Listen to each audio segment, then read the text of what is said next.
So I was like, you know what I mean? This seemed like the right kind of vibe. Hello, Pimpernel Jones. Welcome, welcome. This is Neuropa. It's like the People's Harmonic Orchestra if the people were robots.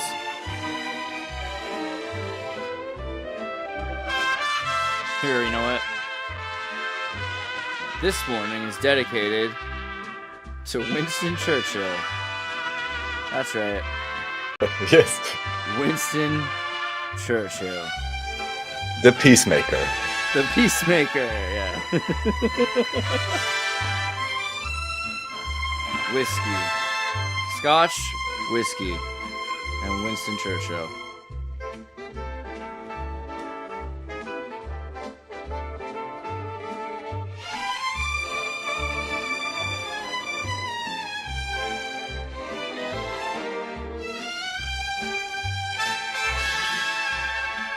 Dude, look at that guy. Winston Churchill.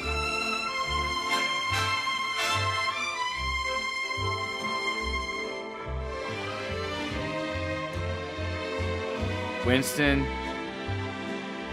freaking Churchill. Okay, all right. Sorry. How you doing, man? I'm doing fine. How are you, Andres? I don't know. I don't know how to feel now, cause like now I'm thinking about, Winston Churchill, and there's a lot of emotional baggage that goes with that. Just shout out to all my British friends who I love. Joe, good to see you. It's awesome that you're here. Yeah, earlier today I was talking to some British people. Actually, I have a friend, John. I don't know if I should What did they their full say? name. They said nice things. They made me remember that British people can be pretty cool. But it was reminding me also of this whole interesting idea that British people Wait, speak with you're accents. telling that's true, but so it means you're telling me not all British people are like Churchill, just Yeah. like not all German people are like Merkel, I mean. Wow. Yeah, Merkel. That's where you were going. Good one. Yeah, I guess so. I mean, people can be, but there's a way, right? There's a way. I think that that's also a thing that British people ascribe to, is being British. It's sort of a British cultural thing. I've always wondered about that too, right? There's a point when Romans started giving citizenship to everyone who was Roman. So even outside of Rome, you became a citizen of Rome. And that's such an influential concept because you're like, wherever you go, you're Roman. That's why Americans are the way they are. I Hey, I'm mean, American wherever I go, right? That's a Romanism, yeah, but isn't like technically Roman law applied in most all countries as a baseline? Sort of. I mean, I would say it's heavily nuanced, but I mean, like Napoleonic law, and then also British law is more Roman than Napoleonic still. British law, though, is its own case law based law. So it's like if this happens and we accept that, then we point to that and say, well, this was okay here, so let's continue to do that there, right? It was accepted by this group that we respect. But there's something cool about British law and British order, and I think that's something. I mean, the word for it might be cool, right? And tempered. There gets to be a point where Saxon psychopathy or violence or whatever the Viking thing that people talk about, it becomes ordered in what is the British ideologue. And it's something where they're cool-witted and they're saying cheerio, right? It's the most even-tempered violence that you could see. That's like, it's kind of very similar to like what karate is, if you think about it. The Eastern idea of holding together martial arts. So I don't know. I mean, it's kind of interesting, like the emergent order of British culture and the idea of Pax Britannica, right? Because you have Pax Romana, which is peace Roman, but it becomes British peace, right? British peace, Pax Britannica, is really the naval thing that's been emergent. Even, I don't know, depends on how you look at it. I'd also say the Brits did steal the Danish commercial ships, and so that was a major transition for their naval power, but all the more point, right? Because then you've got another example of a group that's comes into power and dominance over a world order. And Well, so, I mean, we're talking about, in a way, fictional entities, organizational entities. All it makes me think of is one talk I recently had with David, and guess we're gonna get more into this because the recent interviews were about Irish and English history, or Gaelic, Celtic history, however you want to call it, which also appears heavily coded. And then he just somewhat alluded to the question in terms of, since we know there was all this industrialism also in England, I guess up to the 50s, 60s or whatever, uh, how much of a heritage within England do these Englishmen actually have? And were they not just like the Americans, only recently orphan trained, onto the prison island, let's say? So that's right. another I feel like question, of that's the course. craziest. So there definitely are people brought to England, but the amount of people that are from England, I think, is really interesting, and you can see the native culture. I mean, their kings are from Germany, supposedly, so Germany, so maybe That's they just that's took some slave cattle with them, We're gonna well, make our new factory island. there's definitely like foundling, orphanage, the situations like that. But you look at a lot of the local people in England and the ones who have the strongest accents. That's because they're the most indigenous people to. I mean, like the travelers, right? We call them the travelers as if they're the Romani, but a lot of them are probably the indigenous Saxon and Celt, and even like the remnants of the Picts. And there are still the people that were in England, but they were assimilated either through the kitchen or eventually becoming part of the Saxon culture that became part of the British culture. So you do still have local indigenous people the same way you do in America, right? The same way we still have reservations. Like, but England's a lot smaller. It's the same way you have the Ainu in Japanese and how Yeah, overly represented they are in media and everywhere, right? this is kind of true. I don't know. It depends how you look at it. I feel like the educated Brit is at least as, if not more, for sure represented than the Cockney or whatever that is. Like the idea of the local British person, Yorkshire. the Yorkshire British person, Birmingham, or like whatever. Even the worker. I think the worker's represented. You've got the Liverpool, the Stoke City. You've got all these sorts of Manchester, like these are working places, and so anyone can become that by working there. But the idea of an indigenous accent that's super strange, that shows that English is a new language to this group. So they have always spoke their Don't say own it. original English, right? And that's how you can tell that they're originally from England and they're conquered, right? But yeah, to your point, also, it's crazy that like to be in charge of England, they have to have the royal family has to have a lineage that proves they're not from England. That's crazy. That's the whole point of being the royal family. You're like, yeah, I don't really come from here. Which I think is kind of ridiculous on its face. But hey, God save the king, right? Yeah. Yeah, we're at that point now. I mean, I don't know. We can't assume King Charles' gender. Like, not really. Oh yeah, I'm sorry. Have to be careful with Well, that. I've been harping on this movie, but I'm going to keep harping on just in case anyone hasn't heard me. I think everyone should see Guy Ritchie's new The Ministry of Ungentlemanly Warfare, which is the actual name Churchill called it, and only declassified or disclosed in 2016. But just crazy the things that come out as comedies. I mean, just I don't know. Like it's completely insane that they have these movies that are showing. It's like Inglorious Bastards, no? And Exactly. even It's like last that. time you showed yet another video. Sorry again, I forgot it. One have to make a huge list and do like a marathon of all the great movie recommendations of classics you're giving me. There was some other movie, I guess last time you showed, which was also something about Germans in the 60s or no, right, yeah. Not a hot topic at all about the supposed camp guards and then making fun of them. I forgot the name of the movie, but you mentioned it last time. The TV show maybe.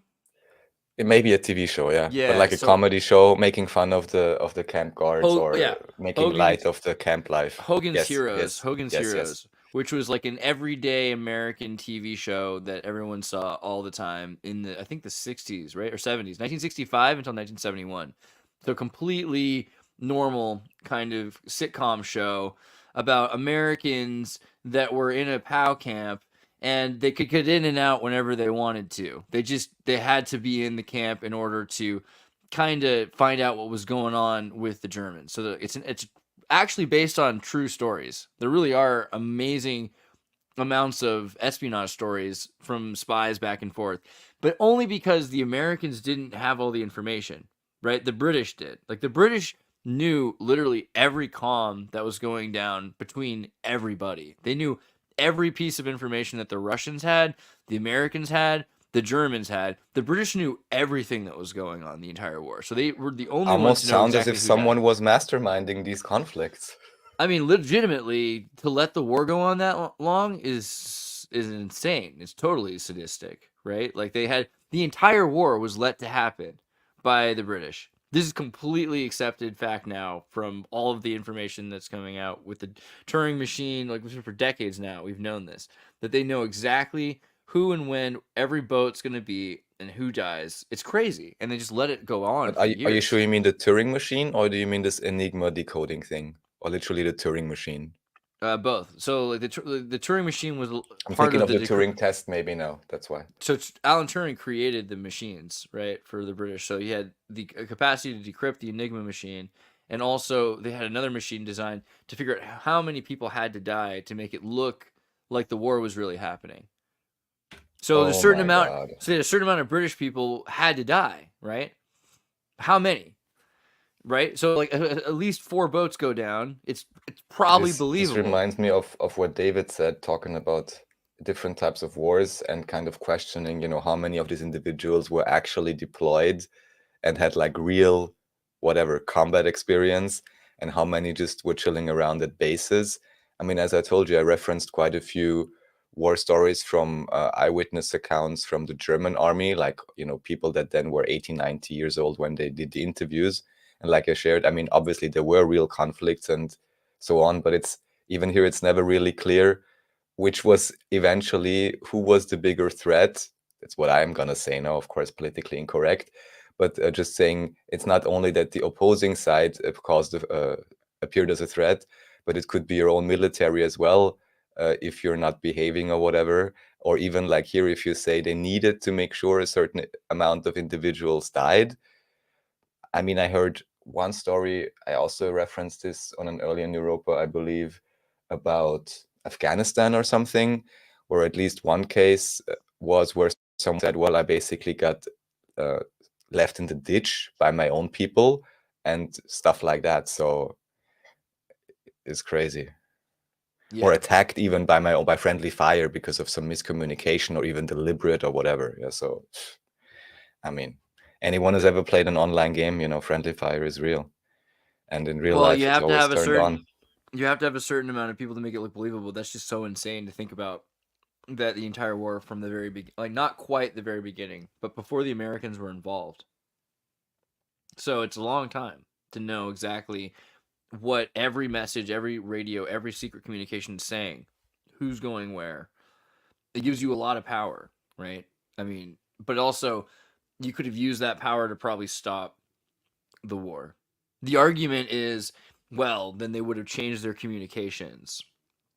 But if they were going to change their communications, you still would have had the machines and the technology to decrypt it again. So maybe, but I think the idea of just espionage for the sake of espionage so that the entire war they would know what's going on without giving away that they knew what the Germans were saying, it's just a little crazy. Like you get to the certain point, it's like actually they mastermind all of World War Well, II. like I said, Churchill, the peacemaker. So Yeah, cool.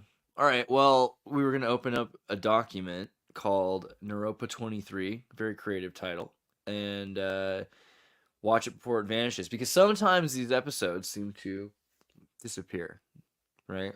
It's we're doing our best, but I think we talk about the most interesting things on the show, so that's sometimes the reason. I don't know what to say. apparently, even though still I think it's kind of, how do you call it, cowardly a little bit from the YouTube ad agency and censoring group, welcome, that they don't at least let you know exactly what the supposedly offending thing is. because then at least, you know, you could easily remove it, or you could, you know these are things you only gonna clip on other platforms or something. It's I mean, obviously it's deliberately kept vague. This reminds me of some kind of dystopian science fictions or whatever, or I'm not even know now what kind of philosophy or idea this is, you know, this ominous vague authority which you cannot properly pinpoint and you're kind of afraid of and you have to adhere to, but they never really tell you what they want exactly. But they can Yeah, always earlier strike you down. today, YouTube was like, "What keeps you energized during an editing session?" It's the concern that I will be censored more if I don't censor enough of myself. I don't know. That's what it feels like. It's a vibe. But we're gonna talk about meow chronology. That's a pretty good. I should have just called this whole thing meow chronology. That was like an option. Okay. Bizarre SpaceX combo conspiracy, some Glev, some frequency of occurrences, interview with Fomenko. I'll just go through and open the tabs, and we'll look at these up until we get to Hollow Underground. So let's start with the SpaceX Awesome. footage rocket. What did you think about the ding-a-ling thing? I mean, this was great, right? Like, hooray! Honestly, by now, my general, how do you call it, credulity or something? What Yeah, is the you proper word? My faith that I put into it, credulity. That sounds right. Credibility, yes. credulity. Yeah. How much faith I put into these is by now so little that I'm not even, let's say, in particular investigating this. This video came up and was just kind of fun because here you can see the guy on the right-hand side with the phone. He's filming something, but at least from what you can see here on his screen, there is like nothing there. So, and that's of course just one small part of the whole thing, but kind of fun. And of course, it's moving in a strange way. Honestly, I didn't investigate so much. I was just like, oh, see, there's another supposed rocket launch. I don't even know what this is supposed to be good for. Well, the I new didn't investigate. SpaceX rocket can land in this weird little clamp thing, and so that it can catch the rocket. It's a safer way to land a rocket than for it to land on the ground, is it gets caught by this claw. Oh, wait, this was a landing, you're saying? It's a special kind of landing apparatus. So, see, it comes down and it has like 36 different, or probably more boosters, which is exactly what Werner von Braun's thing was. It's just that it was a lot harder to have microcontrollers that, I mean, especially even just regular size controllers, that could run 32 different fuselage rocket propulsion systems in tandem with each other, right? But it was good enough to land on the moon. What are you saying, Andreas? So anyway, for him to be able to angle it and land it in this thing is a great feat because it shows that you can put a certain amount of momentum, put a certain amount of oxygen, put a certain amount of thrust from every angle of So you're the telling me multiple. Elon Musk finally found a solution to the lunar lander game from the 60s or I wherever don't this know. is There's from? probably a way better way to explain this. But you gotta imagine like a ball of match heads, and each one of them's a rocket, and like each one you can pull up and down and light a little bit more, light a little bit less, right? So that way it can kind of angle the momentum of this thing that we're moving, right? And it goes like this, uh, uh, and then once it lands in the area, it's caught by the clamps. There's nothing super marvelous about that. It's like important. It's just like not I mean, space stuff. generally, That's just whatever. if it is exactly what they really did, I'd say, okay, it's cool. You figured out how to properly fire chemical combustion, that it makes sense, in calculating in all the forces. Still, I'm pretty sure any type of magnetic resonance style device would be a lot smoother, look better, and, not not be as complicated in terms of, calculating combustion outputs and Yeah, aligning 30 different thrusters. I guess. I mean, but to an extent, you're gonna have to have something that can do that, right? Like if you're gonna have something in atmosphere, and so that's the funny thing is most of these things are designed like a submarine for space. So like, well, once we get it out there, to this place we're telling you exists, it's a vacuum, then everything's going to be fine. But before we do that, we have to go through our own reality, and that's the part they kind of don't talk about. And like going through our own reality is really hard. Like that's kind of the point. Like that's why space is such an amazing fantasy to them because like there's just all the rules are gone. But to get there, you have to go through the Van Allen belt, and to get to the Van Allen belt, you have to go through so many layers, and you have to go so hot, and the rocket's so loud, and you should probably go deaf and explode just from the amount of sound waves that are vibrating. Like that, At it's just G-force. yeah. So the reality of it is a lot harder before you even get to the fantasy. So building a rocket that can deal with that, that's all he's really saying he's done. He's like, okay, well now when my and everyone, I don't know if you didn't do this, but I assume most kids at some point saw at least or played with a toy rocket. Have you ever? No? You know what I'm talking about? Is that crazy, really? Okay, model Can you show rocket. me what kind of toy rockets? I'd be curious. I mean, of Sure. course, fireworks, yes. Yeah, Fireworks, dude. yes, So you get these, but not this type, no. well, okay, so there's a toy rocket. It's like $20, $30. It used to be cheaper. And you can do this with your family, and it's really like thousands of years old. This idea. So you've got a gunpowder like fuselage that goes into a tube, and there's enough. What do you say? Resistance or thermal resistance that it doesn't explode, but also that the energy has to go somewhere, so it goes straight down, right? And so by the energy going straight down, it lifts the rocket straight up, duh, and now you've got a toy rocket. Now this is a model at scale of something you could build that was much bigger, and of course something much bigger would also have to go through different conditions like thinner oxygen, less oxygen, zero oxygen, and have to have oxygen with it to deal with even like the oxygen being too cold, right? So you can only go so high with a rocket, which is why so many people are interested in balloons and everything else. But you can build a rocket. There's nothing that tremendous. I mean, ancient. Let's do like ancient Chinese, ancient China. There we go. They used to do this and be like, "Look how cool we are. We have dragons and we can Oh yeah, launch." they look Yeah, cool. they are cool. That's freaking great. There's nothing uncool about that. That's the most cool But thing there still, is. and I wish I'd find it again. And I also want to know if it's a real document. But one time, quite a few years ago, doing random research, I found this paper which looked like it was from the 1860s and was about like electroacoustic weaponry. Again, I don't know if it was backdated or not or what happened, but I was like, oh, this is really cool. Always the question, are these tubes like the I want to say Reich. Are they associated with Reich? Yeah, I think so. The Skybuster technology, where you just have Hmm. rods pointing at the sky, a sky acupuncture, or like we had Majid Abdelaziz on with weather making machine. Um, I think yeah. the idea of so we'll hold on a second. So I'm just thinking, Unilateral. having big tubes, of course, you can shoot like a supposed rocket from it, or you would use it as some kind of resonance chamber to create resonance or sound wave, shock waves, which would probably be much, So well, more you can imagine effective or like a devastating, depending. Mhm. unilateral antenna will focus waves in a direct, and there's a lot of uses for this. For instance, you could have a sound like a speaker that only like you could aim a speaker at one person in a crowd a half a mile away, and they would hear you, right? Like unilateral speakers, I think is I don't know if that's exactly what they call them. But yeah, you can make a speaker that literally only one person could hear, and like you could aim it at them in such a way that like if you move it just a fraction of an inch, nobody else can hear it because it's like it's directing it. And the same thing with lasers or with Just as we're radiation on a or somewhat related topic, I want to shout out Maggot actually, because I don't really know how it happened, but years ago when I was doing Team Rabbit Hole and only published on Odyssey, because I was like, oh, if I ever talk anything about virology, I'm immediately gonna get everything banned on YouTube.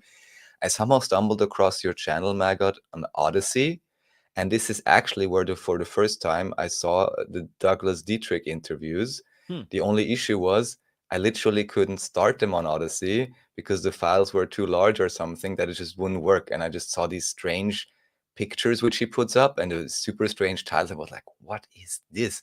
And then a little bit later I found him and I was quite, how should I say, enthralled with some of his ideas that he's relaying. We talked about him before.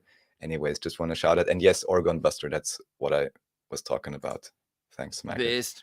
Based maggot, based maggot. Sorry. Anyway, also Hunt. No, not Hunt for Red October. That's like the wrong movie. But October Skies. Have you ever seen October Skies? Important movie. One time when I was a kid. So clearly they groomed us, right? Like this is a movie they took us all to in like elementary school. We were all. I had no idea. I don't know if I'm my not parents. American enough. Please explain this to me. What's Yeah, I happening? know. I'm sorry. This was, but you gotta walk you through how weird it was because you don't usually get taken to movies in our school. You know what I mean? Like that's not like a common occurrence, especially my school. And so we went to this movie, and it's like this coal mining town in West Virginia where this boy from the Donnie Darko movie, and no one else has seen Donnie Darko that I know of at the time, except for like the coolest goth kids in school and me. So like for him to be the star of this ultra patriotic movie about a kid who escapes a coal mine in order to become a rocket engineer for NASA, and that's the plot of the movie, and it's a true story, by the way, right? This kid ends up building rockets with his friends and his teachers, mathematician teachers, like, I'm gonna help you. You can do it, boy. We're gonna make sure that you get to your school and all that, whatever. And it's just this dream of him in the 50s, not dying of black lung for working in a mine, right? Because that's the other thing that people used to do, is work in the mine, right? Well, then I'll give a reference from my school, and Crazy propaganda. this may well not be typical. I almost want to say I hope it's not typical, but guess, and maybe there were a few, but guess which one particular movie we went to with German class. Although I have to say that our German teacher also was a French teacher, So so not that may have Amadeus. inspired it. No, but we literally went to watch also because I don't know how this happened. We were reading the book in school, and then literally Oh, Les like half a Miserables. year or a year later, the movie came out. No, Oh man. uh, uh, I guess in English it's also simply called The Perfume. If you Oh, heard about this one, the perfumist, where he kills chicks and cats and tries to make them into an orgy scent that the Pope loves. that's the book Based, we read in school, based, just so you know. And then we based. went to the movies. What a cool And teacher. recently I saw it again at a friend's place, and I Oh, was I love like, that oh movie. my God, like, what is this? Yeah, I think that's like a popular European movie. Am I wrong? Like, I feel like almost every I European I know guess has seen because it's that. probably like a French or German French production, or maybe something like this, Or it's you like a know. So, propaganda that they wanted all Europeans to see for some reason, that they could bottle like the scent of sacrifice and suffering for the pleasure of yeah, the elite or something, right? Or the intelligentsia. yeah, that's I don't probably the know. backstory to the whole thing. But Yeah. yeah, I mean, crazy it's got movie. Dustin Hoffman in it, so there's clearly something about it, right? He was in The Graduate. I don't know. Not a necessarily sync oriented thing. So okay, the rocket. What about this guy? Uh So he's someone I had brought up before because generally I find him very how you call it, sympathetic, right? okay. And like a nice guy. This is a pirate software. He was working for Blizzard, and then, as he likes to say, was hacking nuclear plants for the government. And I here just want to point out that it's interesting that now there's so Oh many wow. different He's talking about creators really. that bring up now again the Earth shape topic. In this case, he's just saying, oh, it's such a cool combo conspiracy because you can have the standard AE map, which would be limited in one variant at least by a circle, and then you can expand it and you have a whole thing, and it's so crazy. And he's saying he loves it because it's so insane. And I'm like, well, dude, you're a hacker, just take a closer look. You can figure stuff out. But I understand everyone has their own thing and so on. It's fine. But just want to point out again, also in association with the whole final experiment and TFE thing and Alex Stein and Candace Owens, editor, and William Shatner and Neil deGrasse Tyson and SpaceX satellites suddenly all want to go to Antarctica in December. More and more creators, for some reason, also seem to pick up the topic. So I'm just saying, temperature is rising in my perspective. Yeah, that's kind of funny. I mean, I think it kind of lends itself if you make games to uh, the flat Earth model because all games seem to be made that way. Oh, They're don't all say flat it. Don't levels, say it.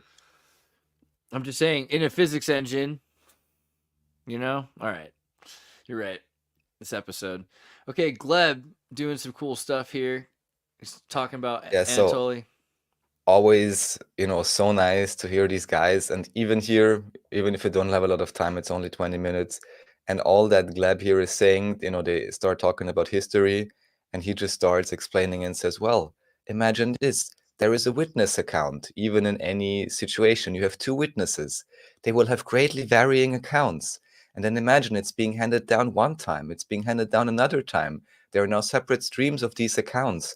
How likely is it that 100 or 200 or 500 years later, you would still have accurate accounts? And you're like, oh my God, it's so amazing. Someone can apply basic logic, you know?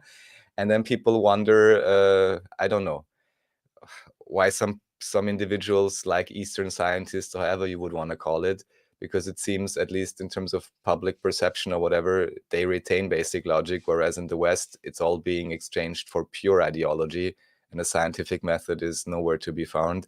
And recently I heard it's not called peer review, it's called peer pressure. Yeah, so yeah, there's more I can say about this in a bit to related ideas when we get to the hollow stuff. But yeah, anyhow, always great interviews with these guys, very understandable. He was talking about basically Russian history and the different depictions of Russian history and how they miraculously changed how they depicted everything at around, again, 1850.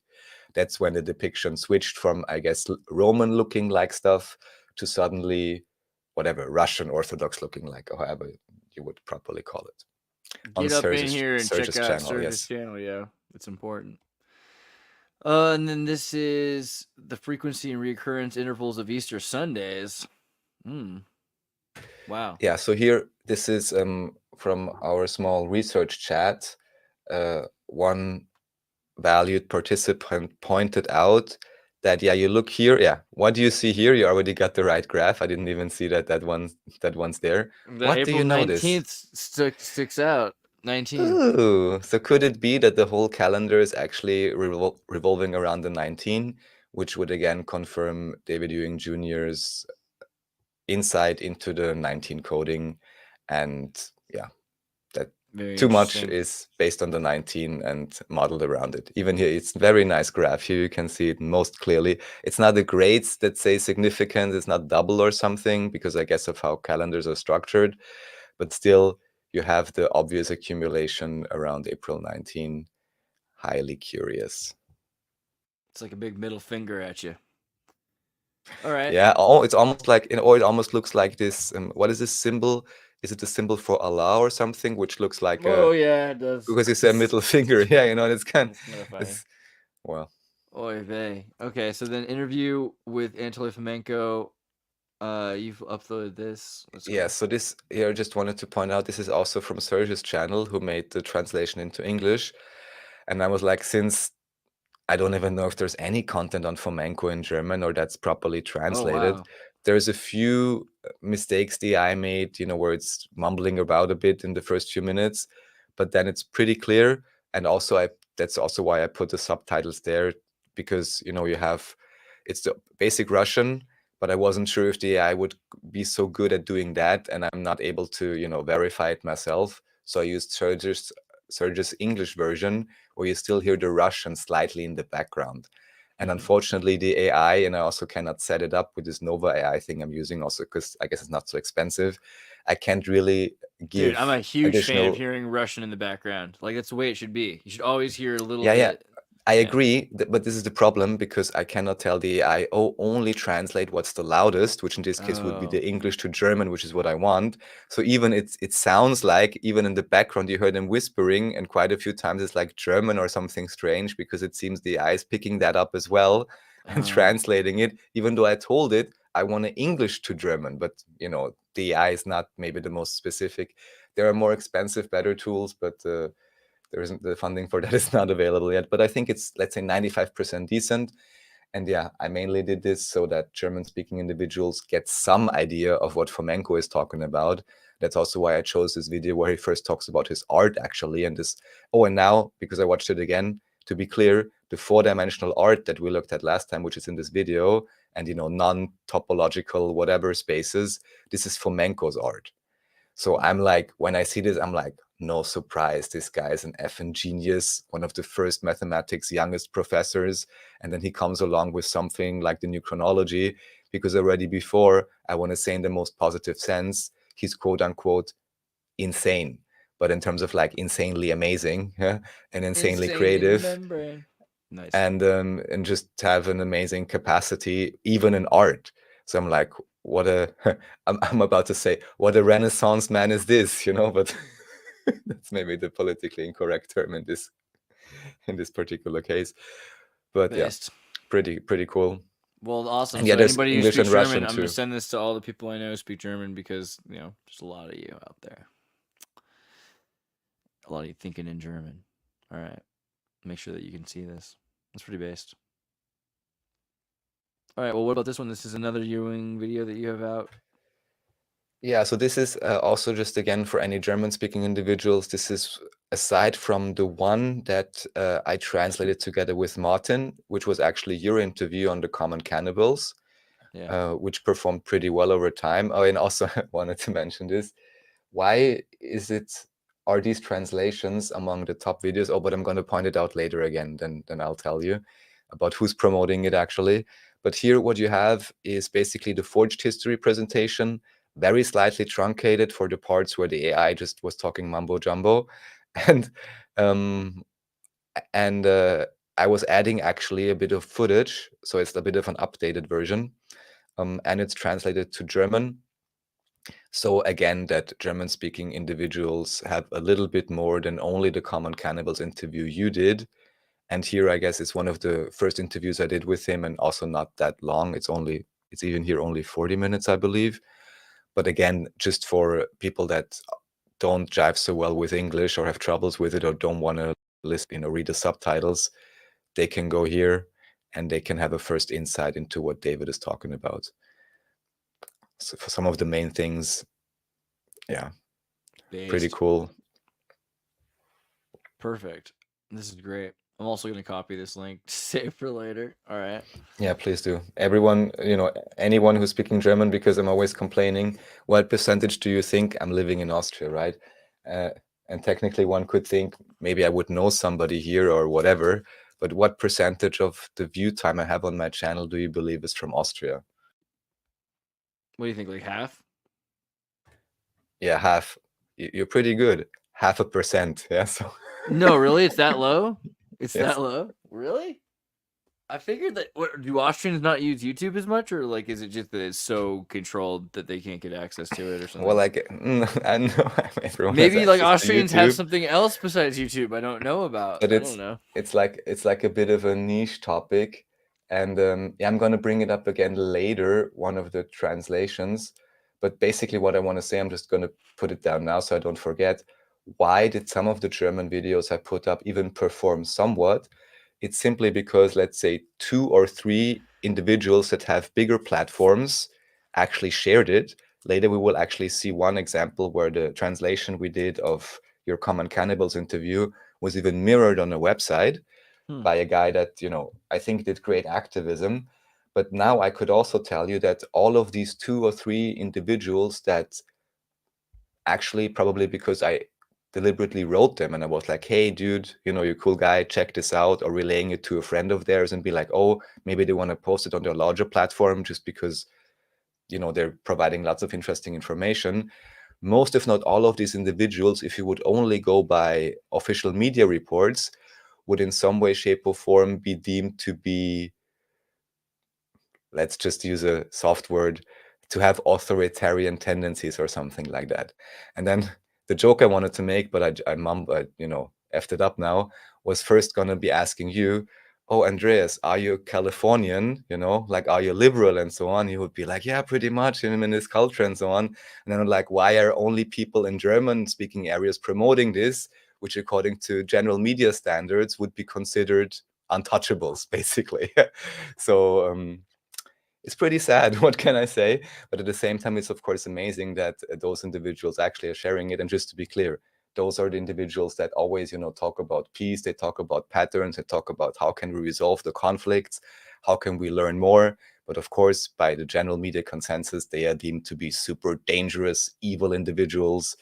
And quite a few of them even got into some variants of legal troubles simply for posting information that may not fit with the mainstream narrative, even though, again, they never advocate for any type of violence or intolerance or anything like that. So it's the reality right now. Maybe not surprising to you, but I just thought it's kind of fun, if they would only know this. Somebody told me my microphone was too low. Did I turn it up too high now, or is this okay? I You think want you're me to? good. All right. So, and people let me know in the audience if it's too high, but I think I try to get it to a right level. It is interesting how people have emotional reactions to things, but if you kind of systematically point it out and you say, okay, like you believe in these things, right? Let's start with some standards. Maybe you believe in human rights or something, right? You believe in human rights and you think that the Geneva Convention is a good idea. I think a lot of people don't even know what the Geneva Convention really is, but if you hear it, you're like, yeah, yeah, yeah, Geneva. Yeah, yeah, yeah. You know what I mean? And so you're like, okay, Exactly. yeah, the Geneva Convention. Yeah, yeah, yeah. Or the new Templar new Octagon Convention. Yeah, Yes. but no, Oh, Geneva, like to an American at least, Geneva, like it just sounds like chocolate. You know, it's like it's okay. It's not so bad. So, prohibition of medical experiments, the Geneva Convention, additional protocols prohibiting non-consensual medical or scientific experiments on individuals. oh, don't talk about that part. Specifically, Article 32 of the Fourth Geneva Convention protects civilians from physical suffering or extermination and forbids biological experiments. And also, you can look at consent or informed consent, how much people really can understand these things. And it becomes, well, but you had to sacrifice this for the benefit of the state. And you're like, okay, well, then just don't be the pot calling the kettle black about fascism. Because, if everything you do is taking away from self determination for the betterment of the state, then what the heck do you call yourself, oh, ally of Dick Cheney? I just feel like that's the only way to handle it.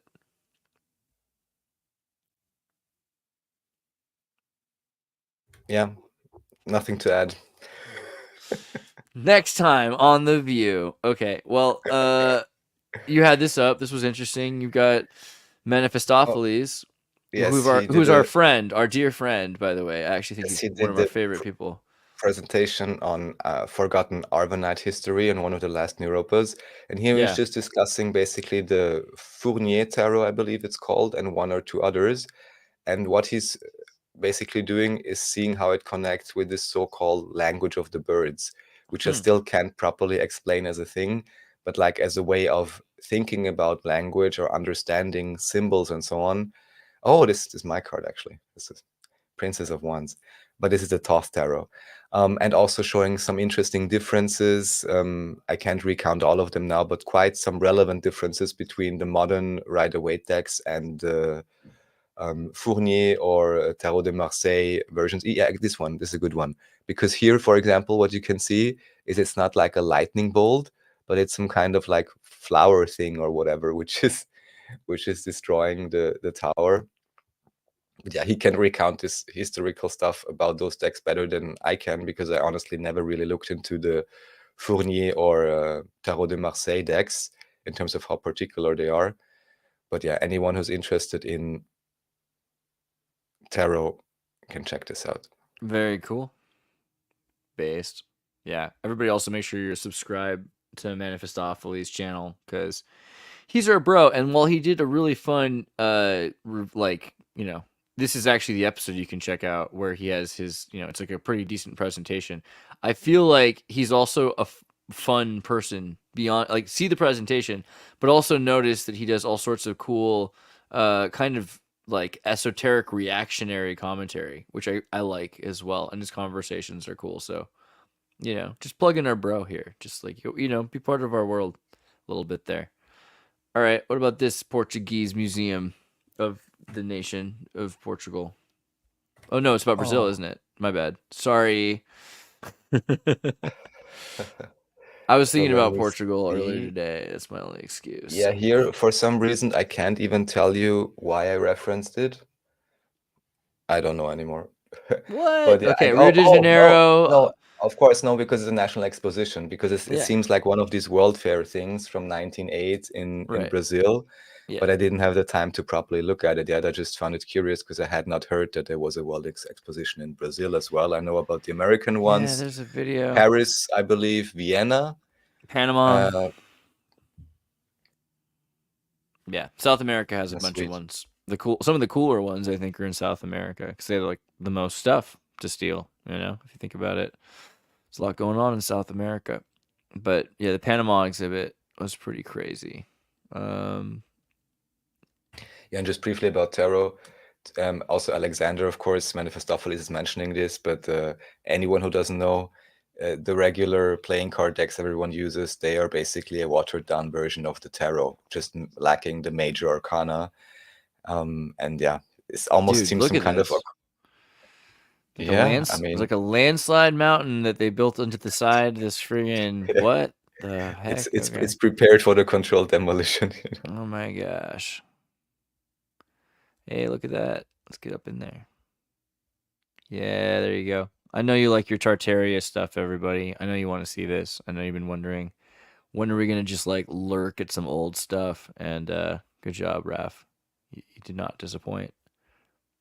So I guess that's one, extra exposition to take a closer look at. But like I said, I haven't really gone through that yet. Yeah, but it looks pretty based. I'm into it. Oh wait, one more. Dude, come on. Look at this one. Let's just build these Yeah, random looks like buildings. Austria, looks like Vienna to me, basically, if I look at that. So I mean, I just wish that. I mean, if this is really real, then do that more. Burning Man could be this every year. It could just be build a Victorian superstructure. You don't even have to burn it down. Just make a nice. Okay. What about Revolt of the Tartars? Here's a video you pulled up by the Observation Lounge. yeah, so he's apparently also gone into this over the past years. Also, this is one of the few videos on that list I don't think I've really properly checked out yet. But again, but he says he's only been into this for a year, and also the view counts are a little bit strange. But yeah, I think this is this is something I myself. Oh, it's about a book also. I'll have to properly check this out. I just put it down, let's say, as a backlog thing. Hmm. Legit. All right, we'll check it out. He's got a couple. Got a couple of these though. CCP, Great Wall. Do you think he's being targeted by the CCP and keeping his views down? What? What's his? Like I don't you, know. or it's not What? clear. They That's love that's the me. bad thing. Oh yeah, oh that's what happens when everyone loves you. You get shadow banned by everyone Right. Yeah. simultaneously. Well, it's like you can love me or hate me. It's better than not caring. That's what I. That's what you got to say. Oh God. Masaru All right. Emoto would agree. Speaking of people that we love, Nachiketa, great conversation. Yeah, so here, also to anyone who wants a more extended take on what I may talk a little bit about now, I may have had mentioned that I'm checking out this underground site close to Vienna. We should actually do even a particular episode on this. I sent you some pictures which are not for public release, although by now I already found quite a few videos. I think the next one is one of those where you actually have someone showing a few images, because to what I spoke with the guy there, it's basically a private excavation. You have to imagine. So this is close to Vienna. It's a multi-story underground thing. The few things they could measure went down up to like 60 meters with the ground radars which they got. This thing here is that what you're talking about? This is, well, Kush is one of, I showed him before, Kush is one of the guys who is an researcher at this particular site as well. The site Yeah. itself is private, but he's one of the, let's say, academic or professor or research collaborators. And it was just incredibly interesting to see this underground site because it's a private excavation. And Hey, look, there he is himself, Mephistopheles. yes, Hey, bro. Good to see you. What's up? Sorry. and you don't only have one layer, which is supposedly, they call it Roman, I want to say for lack of a better term, and you have some Latin inscriptions. They connected back to an individual called Stephen Harding. Here you have him. You can go to the next one or to the Harding one. Because apparently there were all kinds of documents in the local abbot stored, and because the private excavator had a good relationship with the archivar of that particular local church, whenever the abbot wasn't there, the archivar would give him a call and be like, dude, maybe now it's a good time to come over. The abbot isn't here. And then they would go to his room and like scour through this old script, supposedly in medieval Latin. Apparently, I don't Well, know, that's all they were doing. I mean, written by this Harding guy, or about this Harding guy. And then it's interesting that there were instances both where they found something within the excavation side, which they could later confirm with the script, but also things which they first found in the script and could later confirm in the excavation side.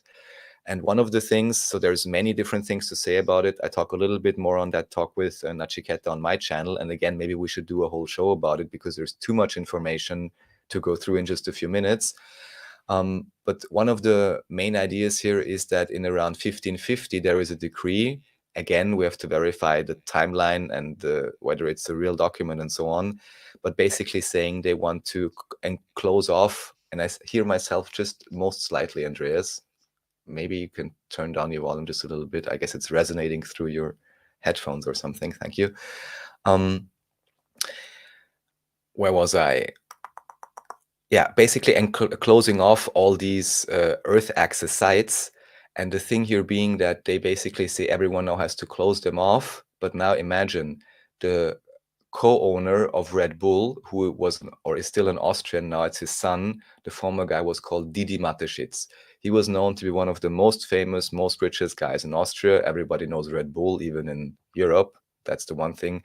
And I think it's 49% Austrian owned or about that, and the rest belongs to this Thai guy or whatever. And Mateschitz owned huge swaths of lands in different areas in Austria and basically realized he himself has access to about 40 of these underground access sites. And then what they discovered, and this is again just one small part of the whole thing, and I only attended one 5-hour presentations. There is quite a few more few-hour presentations and different books about this and all of that. But anyways, Mateschitz then or they discovered at also this site close to Vienna that there appears to be a quartz vein connecting from at least one particular room or area. In front of that room, you have strange glyphs that you can only see with UV light, which show like a Templar cross, something that would mean portal, and something else, which could either relate to the apparent ritual conception site that appears to be in that place and like ritual bathing site for women, and even like energetic spots where you stand and you can feel the magnetic shift. We even had participants doing that live and they said, yes, I can sense this or that. So that's a real thing. And it's just it's in the corner or something, or you put your hands into the wall and you get these kind of almost medical analysis effects or something really interesting. But anyways, you have these quartz veins, and Mateschitz then even said, okay, because the theory is that these quartz veins connect each of these underground Earth access sites or underground rooms or even underground apartments or cities, depending on how large they could really be.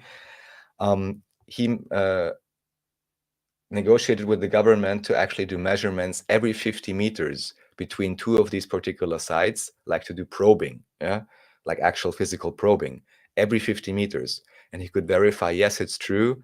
They're directly connected by a quartz vein over potentially, I don't know, 100 or hundreds of kilometers. But now get this, at the entrance, and I sent you the pictures of this whole underground access thing, they started to, everything was filled up, everything was closed up. So this guy privately started, digging everything up. And in one of the first rooms, you basically have frescoes at the wall. He was just removing the dirt. Then you could see the fresco, and he actually showed. Is this what you're talking about? This is partially he's talking about different areas, I guess, but Kush is one of those main researchers. You can let it B-roll if you want. So at the entrance, you have these frescoes, and there you see a depiction of the underground entrance and some kind of strange metal spiral, which may be like an instrument.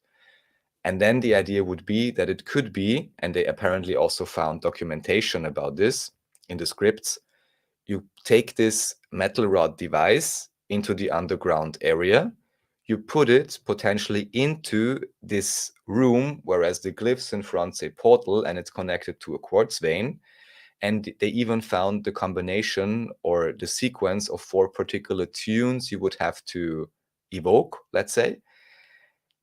And then the theory came up, could it be that this is some sort of a, and now get this, teleportation room? And then what they did, because they regularly had presentations there, even though they have a complete ban on properly publicizing anything, because it's connected to something they would generally call the Danube civilization. And then they come up with the good excuse to say, oh, we don't basically want German-speaking people to think they have any relevant heritage, lest, what's going to happen. So anything related to Danube civilization is not going to be researched, is not going to be mentioned or anything like that. And what they also had during one of the presentations is Zeilinger, who is actually maybe now somewhat known, a physicist from Austria who actually recently won the Nobel, I want to say Peace Prize, no, Physics Prize, because he already 10, 20 years ago developed cryptographic applications, which I guess were related to quantum science and usable for banks or something like this. He was attending this presentation, and when he was presented with the idea that this could potentially teleport both organic and inorganic material, he just said, well, I can well imagine it, so you better be able to imagine it as well. That's what a physics Nobel laureate says about this place. Take it or leave it. But one of the other things they showed, and I even saw it, it's there, they found a bone, which is kind of too thick, too large, but also too short. They found a figurine, which could be like a goddess statuette or whatever. It reminds you of this Venus from Willendorf, if you know Venus from Willendorf. She got popular because this was in 19 something when there wasn't the ban, let's say, on Danube civilization yet, because in the EU, basically you get no funding. And at least one researcher who helped this excavation, who was an archaeologist or something along those lines, Why don't you say she looked like Lizzo? Sorry, keep going. he got completely kicked out of academia only for being willing to investigate something that doesn't fit the narrative. So this one, but this other statuette, I sent you the pictures at least, shortened legs, like I said, and almost seems like I want to say crypto-humanoid. So it's humanoid. Where did you send the photos? I sent it on Telegram as Okay. a zip file, but it's just for you for now. Oh, okay. And we'll see which images are already public, and then we can maybe show some of those. Fair. And I'm sure they are existing somewhere. But basically, having this crypto humanoid as a statuette, and then at the same time having this bone, which clearly does not match to be a human bone. It's not a dinosaur bone, but it fits this statuette. And that's, of course, very strange. Trying to publish this in Europe, of course, is utterly impossible. But what then happened, funnily enough, is because they have, I guess, doing this over 20 years, connections all around the world. Luckily, he was able to collaborate or have it sent to a university in Kazan, and they published it. But from what he said, this has not been translated. In I guess Kazan, in Kazan. Tartar, in like Yeah. No, Kazan. Yeah. All right, cool. And by the way, yeah, Kazan, who is the end boss of Octopath Traveler 2, by the way, but Yeah, I brought this up before. Exactly, yeah, Kazan, yeah.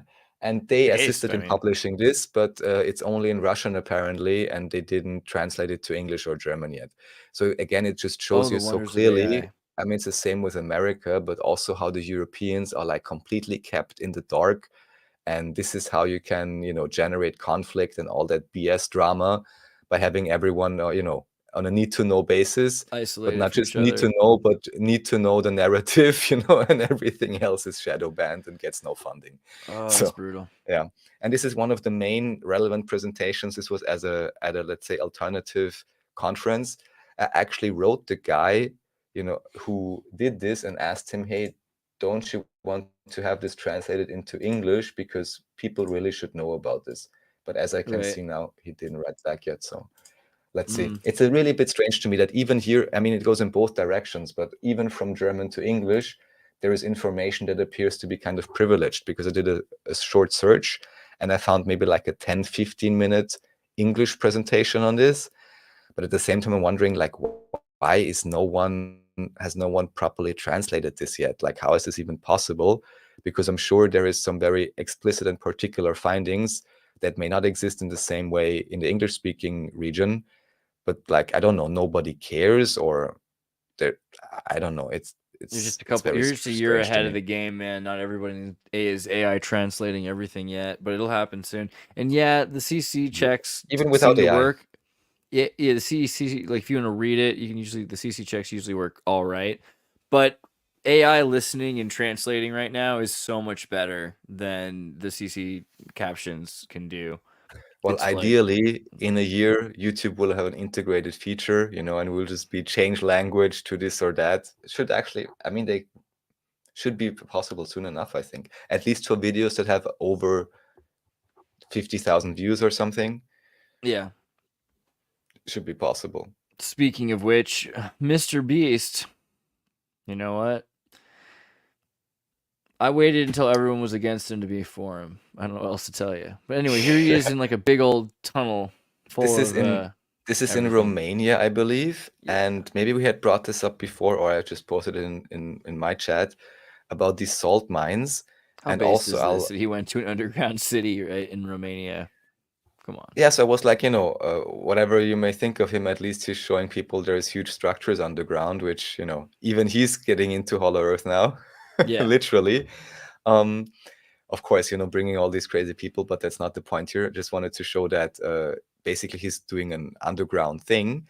And Yeah. also one story I heard, maybe true or not, but that even during the time of, I believe it was Ceausescu in Romania, so one of the communist dictators, they would say, that they supposedly apparently found some very strange apparatus in one of these huge mountains, which this is now just hearsay, but still I'll relay it. They found some super high-tech thing which was literally guarded by an energy barrier. A few soldiers died, then they managed to get in, and this was supposedly some type of ultra advanced machinery. But then, of course, it got swept under the rug or something. Maybe even the guy Interesting. locally wanted to do something with it, but I guess, the Americans or whoever came in. And also what I recently heard, again, just relaying hearsay, but still, Nachiketa mentioned this to me on air on that show we recently did, where he said that he's been in contact with one guy who was I guess, US Marine or whichever department exactly, operating during the whole Iraq thing, where we know one of the first thing they did is clean out the museums and all of that. And there was always, and I had heard this even all the way back then, these rumors about, Hussein, he's going crazy. And I'm talking about Saddam Hussein. Don't get it confused with, Obama. Um, Barack he Obama was Hussein. Yeah, that's what I was thinking. he was going crazy, and he thought he was Nebuchadnezzar and this and that, and something about stargates. And Mm. supposedly this US soldier individual has a picture of himself from back then standing next to something that looks exactly like one of those stargates from the movies. I just want So, Any German or Austrian ever, like, just read the Newsweek article. oh, Fact sweet. check: did the U.S. invade Iraq to access ancient Stargate? I mean, honestly, that's all you need is the title, just to know that they're covering something up. Like, when does Newsweek have to spend time explaining to you that we didn't go to Iraq to fight Stargates? I mean, actually, to fight dragons in mountains and to take Stargates. That's what Iraqis believe, right? That I've talked to, which is pretty funny, but it is what it is.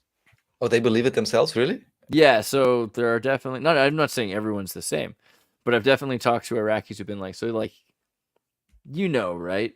It's pretty well. It's a pretty common.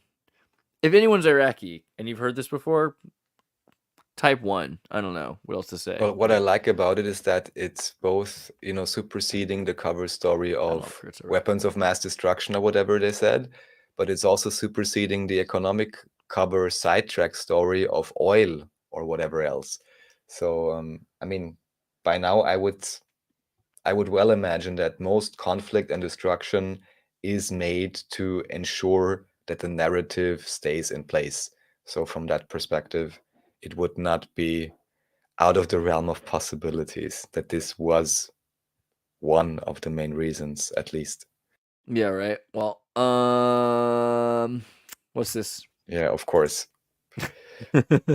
Where's the curve, bro? Oh, what do we have here? Andrew Tate with the curve. You had some Andrew Tate video you wanted to play? Oh, I don't know yeah, he's why. even got AI hair on this. This was the crypto scam section. Oh, Let's see. okay. That's why. Let's see. I Oh, and you mean, if anybody's you like skipped crazy enough to put money once into again, you this. skipped over a whole area, but it's okay. We'll get back to Oh, it. do you want me to go back So to the thing you're no, saying? no, no. It's okay. We go through this first because this will be quicker. I don't want to talk about it so much.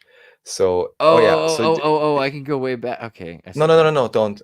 sure. Let's finish this up first, because anyways, Okay. I want to go through this first. This is just this guy scamming people.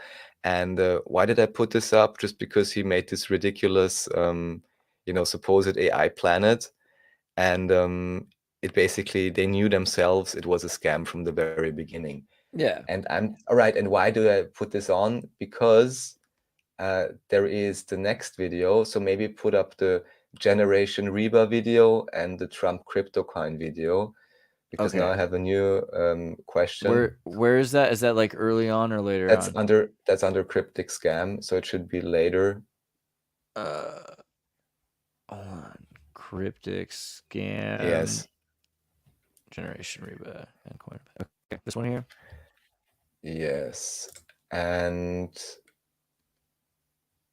Is this about it's good. Reba, the country singer? Yeah. No, So it's basically just about interest, and it's so funny because this is like a I how was should I hoping say it that? was going to be about, isn't that like the country singer? Oh, it's Reba. Darn it. I was like thinking like it was Reba, because everybody loves Reba. No? Not familiar. Okay, whatever. Reba. So what is Reba? Reba. Yeah, so Reba is interest in I guess this is the current, I don't even know how you would say it, Arabic term for it, Quranic term, I'm not exactly sure how you would say it, but term that's commonly used to denote interest. And of course, you understand in Islamic banking, they have some type of different systems, but here it's just so funny because you have this super highly well-produced video. Stay on it for a second. Whoa, I didn't know. So interest in the Quran is called riba. Riba? Okay. Is that what you're Yes. saying? Yes. Excess, increase, addition. Okay, great. Good to know. Okay. Also, something that may be interesting to check out in relation to this is the Green Book by Gaddafi, where he also talks about some variant of like profit sharing and says, the producer and they should all kind of, band together in a proper way and not be so exploitative. Some interesting ideas. But anyhow, here you have this super high grade produced video and it's like, oh, don't you know interest? It's banned and it's bad and this and that. And what you may note at the top right, there is a permanent blend in which says capital at risk. And why does it say that? Because even though the video is, quite well done and, may stir some, how should I say, religious fervor in the most positive sense in terms of not wanting to extort someone and not having an interest upon interest system, which creates many types of issues and forced debt and so on. But then in the end, they are most likely, as it seems, promoting some kind of scam investment platform, so Well, I mean, yeah, I'm curious about it. I mean, we're talking about like crypto, crypto, like it's like a Arabic crypto. So I haven't looked into the detail, but from what it appears, I would have to look closer. What it appears, basically at the back end, is just some random scam, whatever, yeah. But they make this really fancy video, which is technically correct enough, But then they just want you to download some app and invest God knows where, and it doesn't seem to Yeah. be the most trustworthy or have a track record or anything like that. So I just want to say, in terms of like, oh, to be against usury, that's amazing and nice.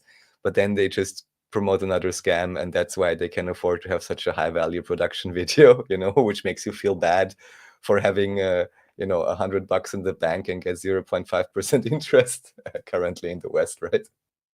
Yeah, I don't know. Banking is crazy. I don't know, but this is the thing about the new plan to have privatization because it'll lead to crypto, and is crypto going to be controlled? I don't know. We'll have to see. I'm not. I need someone to like really. I need some crypto, blockchain, Bitcoin evangelists to constantly come tell me it's going to be all right, like every few days. It's been that way Exactly, that was my thought, since right? 2010. Since 2010. You know what I mean? Like that's my religion now. It's just like tell me it's gonna be all right. I mean, It's I'm all crazy. for decentralization and innovation in systems of exchange. And again, I think this is the only real, let's say, philosophical and lasting value that the whole crypto game will bring, because still too many of the coins are owned by a few unknown anonymous wallets. We still don't know if Satoshi Nakamoto actually means CIA, all of that. But here, what I like, so this is CoffeeZilla, and I think the title here is accurate enough. I watched the video, and basically my new question would be, and I would have had my issues with him before the Trump Post, there's court. no way I'm gonna use your money Like it has like the face of Charles on it. You know what I mean? Like that's gross. You know what I mean? I'd rather use like Trump toilet paper. Like you get like do you have any idea how weird that is? Okay, I'm sorry. Keep going.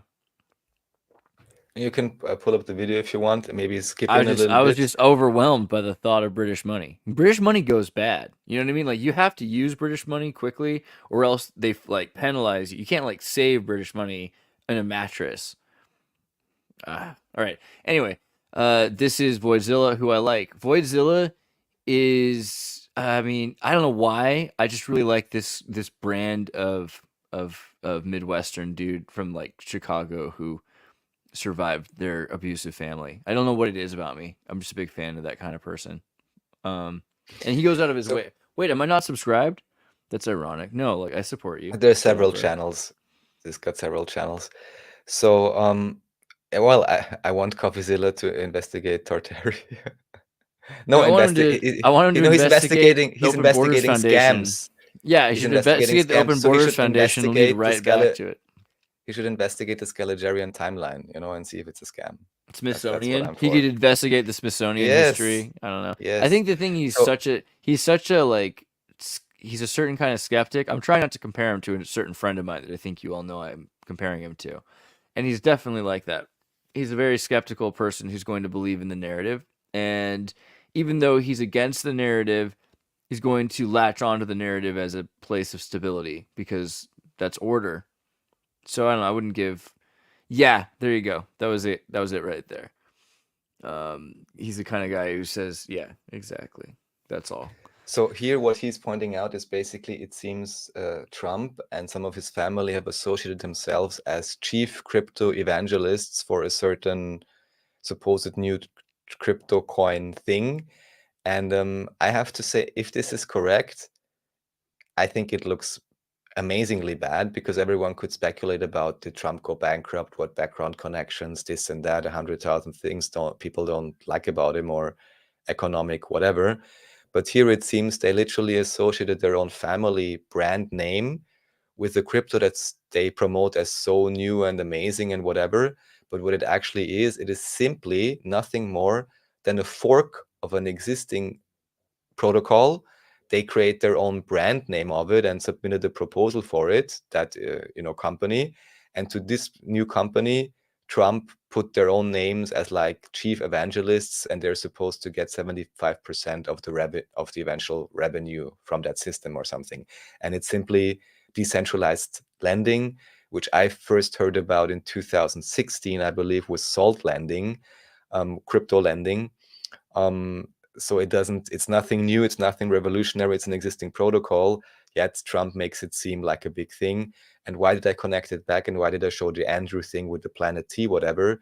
Because also he's now doing something, and get this, he's calling it Daddy Coin.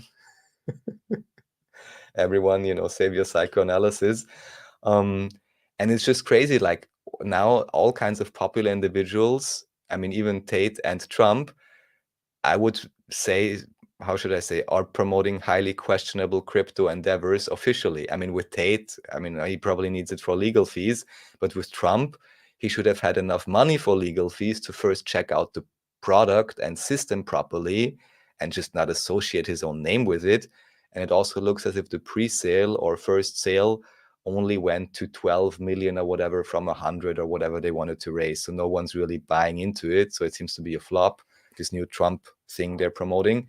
But still, I'm like, doesn't the Trump family have enough lawyers to do due diligence and realize in advance if it's really something effective or if it's just a trash coin?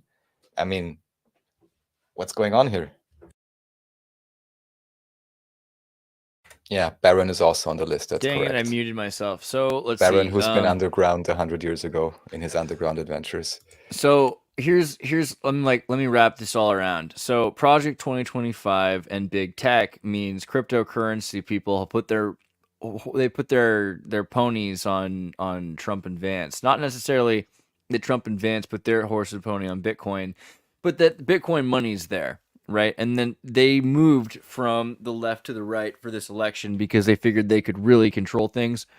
And it's not fair to say Teal's doing this completely, right? Because Thiel's also maneuvered around without giving a dollar to Trump this election. It's actually been through all of his associates, right, and friends, Right. and people like Musk and things like that, right? So it's a pretty powerful position for crypto to be in because it was the cheapest pony to purchase in a lot of ways, and also because we're looking at, this is the funny part of it, this argument about Marxism. You know, they're constantly telling you that the Democrats are Marxist, but I don't know if that's totally true. I mean, it's not untrue, but the left is not more Marxist than the right, and I've been pushing that point for a long time.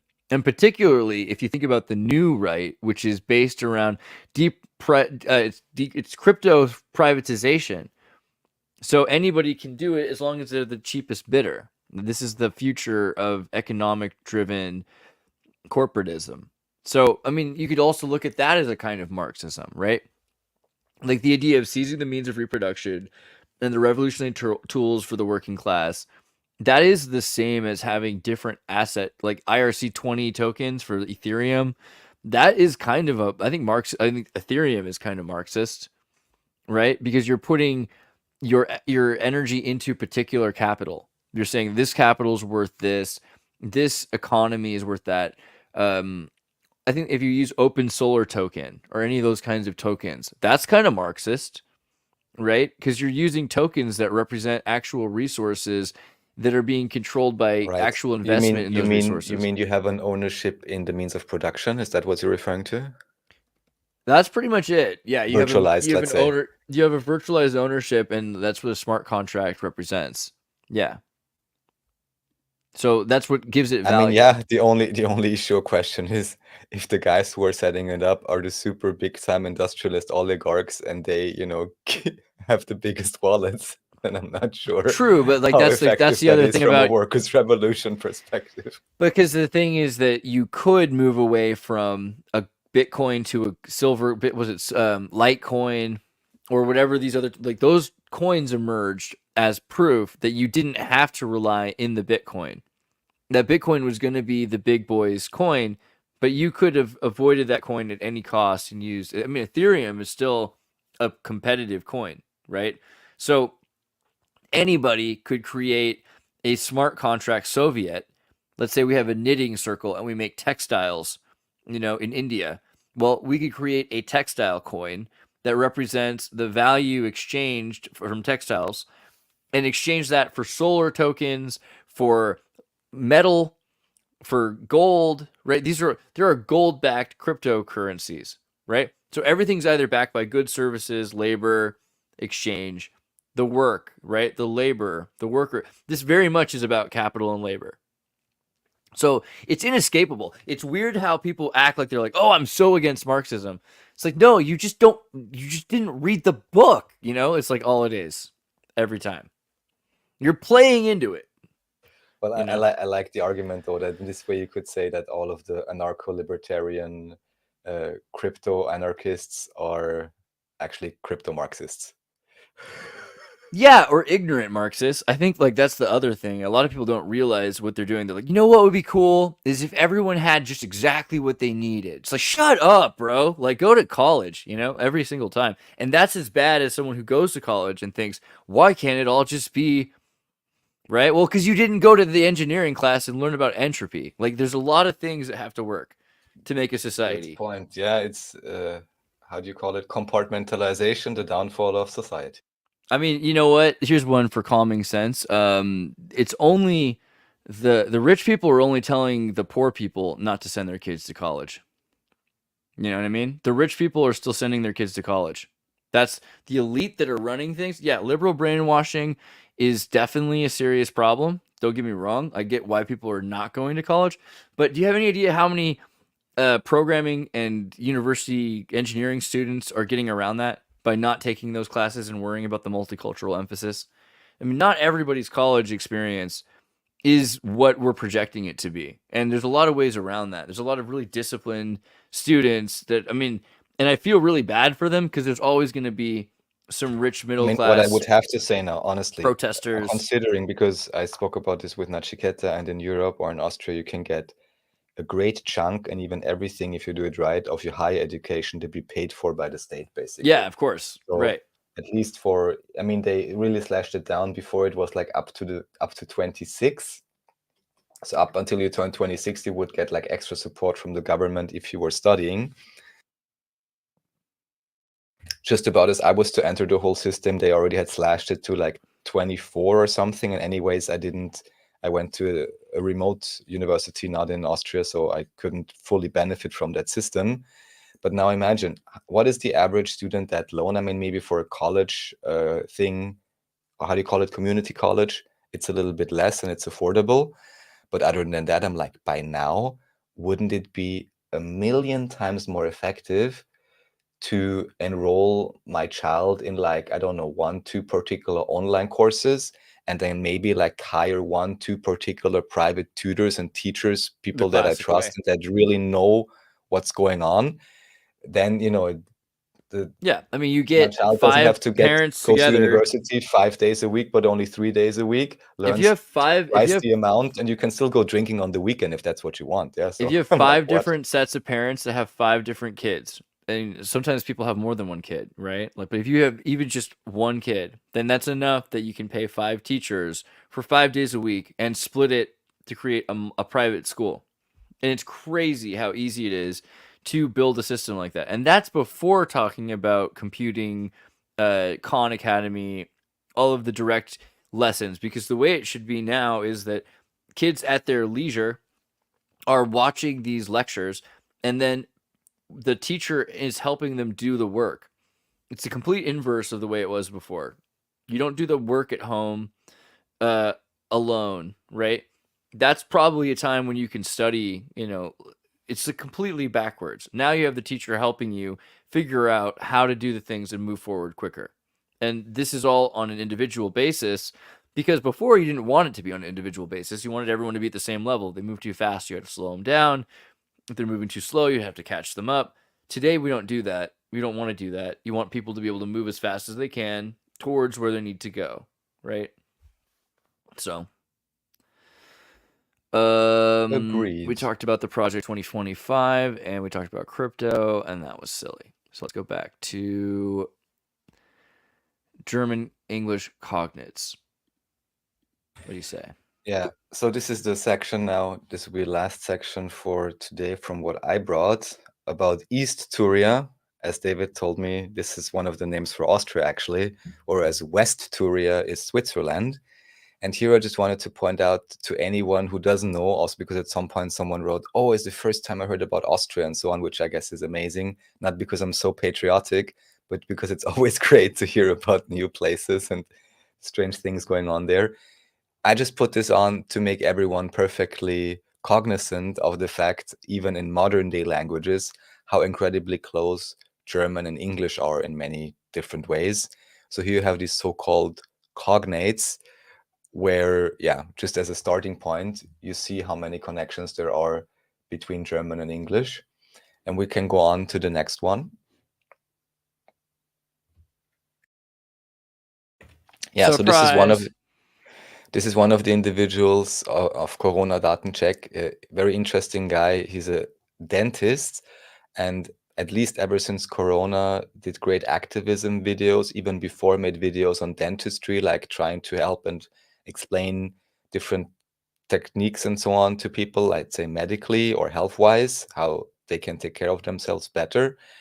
But then in the lockdown period, he started with activism, and he actually then started, investigating all kinds of topics, or basically archiving them, because he realized how all these things interrelate. And even today, I think we'll see him briefly later, he's still doing, I think, quite great videos, like explaining psychological patternings, explaining how, all the world is a stage, but at the same time giving like practical insight, and usually very calm, and having, I want to say, like a systems type approach, which I always appreciate. Again, describing patterns, having people understand different ideologies, and also contextualizing whatever is currently going on in the media, and giving great commentary. And he was one of the guys when sometime during one fateful night, I saw that he was posting stuff about religion or something or Catholics. And then I just right away posted in the chat, like, oh, maybe you want to check this and this out. And he actually said, oh, it's great, it's amazing. I'm going to repost it on my server or whatever he did there. So that's based. And that's one Rad. of the reasons why some people actually got exposed to the information, which I think, of course, is amazing when people watch Exertus. And the one video he added on there may be interesting to check out. I still have to properly look at it. It's about medieval city planning. Mm-hmm. And yeah, the question, cities were planned on the drawing board, question mark. So I'll again have to look at this properly and like understand the interconnections and how this would relate with the timeline and all of that. Yeah. But yeah, and here even you see it below, only the truth is always censored. Well, there you go. Yeah. And then also, what's this? The Oh yeah, Austria no, first, this no. What does this remind you of? Just the title itself. America first, Germany first, Yeah. And well, I mean, Rome come on, first. let's not go back too far, okay? I Okay. was referring to, but you're right, of course. But here it's funny that so the guy we talked about last time, and you got so fascinated by his socks, Jörg Haider, Yeah, he did have he great socks. was, let's say, one of the original Freedom Party maximalists, I want to say, who managed, to get a lot more support. And because you have to imagine, after the war in 1945, they're basically, you had two main parties, the Socialist Party and the Conservative Party. And basically for 30, 40 years, they ruled everything. And you even have something called Sozialpartnerschaft, whereas you have a special separate meeting between employees and employers and industrialists or something like this. And they actually make all kinds of deals aside from politics anyhow. And you have the unions, of course. You also have those in America. Anyhow, he was one of the first guys who kind of wanted to break this up. And one of the first really successful, not rallies, but ballots or whatever you did. How do you call it? When you make a survey or you ask the whole population about something. Is there a term for this? Do you even have this in America? Petition? Can you do like Petition? a real, but is there like an official way to do petitions which actually end up in Congress? I'm not talking about some online sites, but is there like a legal process for this in A little America? bit.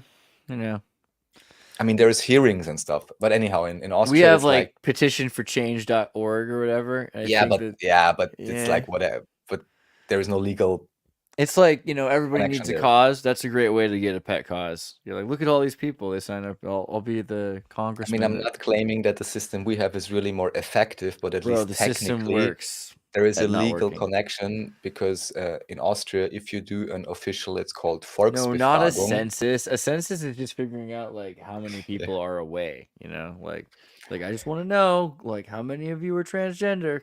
Oh, can't do that. What So is it's it? called Volksbefragung. So how did we say it's called a petition? But it's like an official legal thing. This was one of the most successful petitions there was in Austria.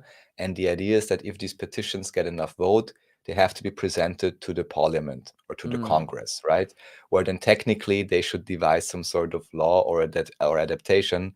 Of course, most usually, if it's anything that's not anyways an astroturfed um, how do we call it? Not survey, not ballot, but census, petition. petition, If sure. it's if it's not an astroturf petition, then Yeah. of course the parliament is just throwing it out anyways.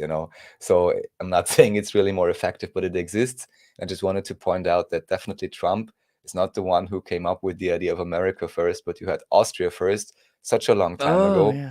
Also, this guy was That's not painted gonna up. help, by the way. Like, if you tell Americans that, because they're already this week, it's all like Trump's a fascist. Just so you know. Oh, well, and he's a crypto scammer apparently. But anyways, Oh my so god. um, so just want to point out that also he already in the early 90s then was vilified. I talked a bit more about this on last Neuropa, and he eventually got killed in 2008. Oh, sorry, no. As I explained, he was too drunk officially, and all the strange things happening. Show But me the anyways, meme, just Jen. found it curious that you both have Russia, someone Russia. saying, No. Project 2025, 2025. No.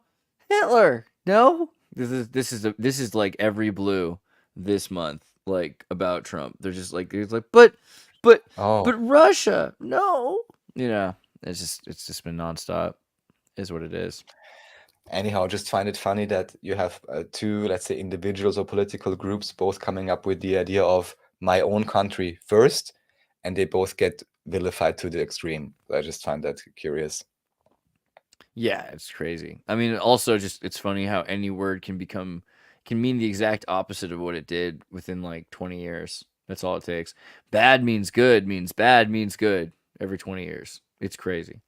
What about Van der Oh, and Bellen? also, just so anyone who wants to know what we just showed, you can look at this Austria First petition, and it will probably sound a lot like many things that they are both talking about Austria now and would also probably want for America. Maybe scroll down a little bit. Yeah. Whoa, look at that sign. That's pretty. That looks No, in but there black was and a white. That's like very like obey. I like it. there was a good list, Yona Chiqueta.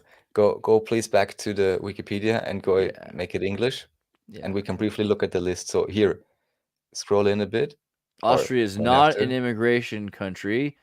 Yeah, maybe just Immigration read through stopped it. to satisfactory solutions for illegal immigration question until the housing shortage is eliminated and the unemployment rate is reduced to 5%.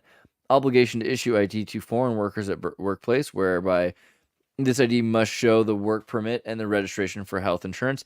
Increase the executive foreign police, criminal police, as well as their better pay and equipment to record illegal foreigners and to fight crime more effectively, especially organized crime. Immediate creation of permanent border protection. Customs, gendarmerie. What's the gendarmerie? Oh, gendarmerie. This was like the country police. Oh, okay. Instead of federal army operation. Well, that's kind of interesting. So that's basically a militia then? I'd have to learn more about what the gendarmerie is. They don't exist Relaxation. anymore. This was like just like the police basically for the countryside, and now they're all under one thing, police. No, that's okay. Relaxation of the school situation by limiting the proportion of pupils with foreign mother tongue in compulsory and vocational school classes with a maximum of 30% for more than 30% proportion of foreign language children, establishing of regular foreign language classes. And imagine now, just briefly, there are schools apparently in Vienna. I'm sure not all of them, but with some it would be bad enough. Where apparently, I mean, when I went to school many years ago, it was maybe, I don't want to lie now, but I think out of 30 individuals in primary school, more or less, there were like 10 quote unquote foreigners, or clearly, from Poland, from Albania, from wherever. But out of those, again, maybe there were 5 who couldn't properly really speak German, but the others were really fine. And now what you have, supposedly some schools were up to 90% can't properly Wow. speak German. And then I'm like, I'm sorry. And That's it's the end of just the so language. hilarious that 30 years ago you had somebody warning about this. He was vilified, whatever you want to do with immigration or anything, but it's obvious you cannot educate anyone if 90% don't speak the language they're supposed to be educated in. It's obviously a complete mess. And there is 100 million things I'm sure they could have done well in advance to structure the educational system in a way that it would not have this heavy load, even with increased pressure as it is now. For whatever reason the immigration is happening, let's leave that aside. But of course, nobody cared to do anything. And now we have this situation, even though it was warned about over 30 years ago. And the guy Yeah. was vilified for mentioning it even. So it's kind of ridiculous. And then, yeah, the next thing is one of my favorite guys, who is the Austrian president. Hold on, But let's he's a smoker, so there's one thing positive about him. this is this video here? Oh yeah, so he's not the president, but anyone who for some strange reason wants to, oh, but he just deleted his whole channel. He got pretty big during the lockdown period, and now he's only got 2 videos. For some reason, he deleted all his old stuff. Weird. I'm not exactly sure why. Smart. But here, he's skipping around again. Oh. So, I didn't mean so to. I thought this was it's the okay. next video. Is this the next Yeah, one or yeah, what? yeah, yeah. No, no, it is. I just want to talk about it for a Oh, second. okay, okay. So show the guy. Yes, okay. Okay. So they are talking about just what's happening currently in Austrian politics, as I may have mentioned before, that although the Freedom Party, again, won the most votes, what they decided now, so the update of the Austrian government formation is this. They did not want to tell the Freedom Party guy make a government because it seems, and what is the definition of conspiracy? Non, how do you call it? none dare call it conspiracy, or none shall call it conspiracy, when two or more individuals, get together in secret to, okay, well, unlawful or harmful, maybe this could be debated, plotting or conspiring, and that's for sure. So it appears as if all the four other parties in the parliament, even before the election, already agreed that they will in some way, shape, or form put together a government, regardless of how strong the Freedom Party will become, which again was the only party that had any criticism during the lockdowns and said anything useful at all. And so Here's what a the good president, definition: agreement, yes, union, unanimity. Noun of action from past participle stem. Conspirare, to agree, unite, plot. Literally, to breathe together. yeah, they were certainly breathing together because already months ago there were rumors about these individuals meeting and already having government type negotiations, even though it was well before the elections, and even though I think almost all of the four parties either remained very small or too big. Well, it's not I cannot really brush it with one brush, but overall, if you look at the election result, it's very clear the only ones who massively gained were the Freedom Party, and everyone else basically lost. And now, because already they had agreed upon beforehand that no matter how strong the Freedom Party becomes, it's now the strongest party, they don't want to have them in the government. They basically in advance agreed upon doing anything and everything to make that happen. Good thing is that the current president, where I had mentioned that the election for him had to be redone one or two times because the glue supposedly didn't stick on the voting cards or something like this. And then he supposedly won by 26,000 votes, because this was the Green Party guy. The other guy would have been a Freedom Party guy as president. So the Green Party guy got in. He even got re-elected.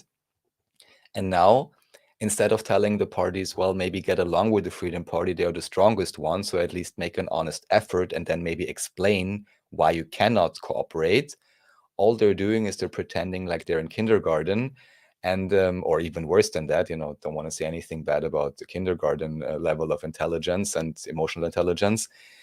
So all they're saying now is, oh, I don't want to work with the Freedom Party guy, we don't like him, he's too radical, he's too whatever, which again may well be because he was in charge of the Interior Ministry in 2018 for a year, more or less, and may have started digging up things which maybe the others didn't like, and just generally is espousing views which at the very least you could say, how should I say, are not completely conforming to the general mainstream liberal consensus. Yeah.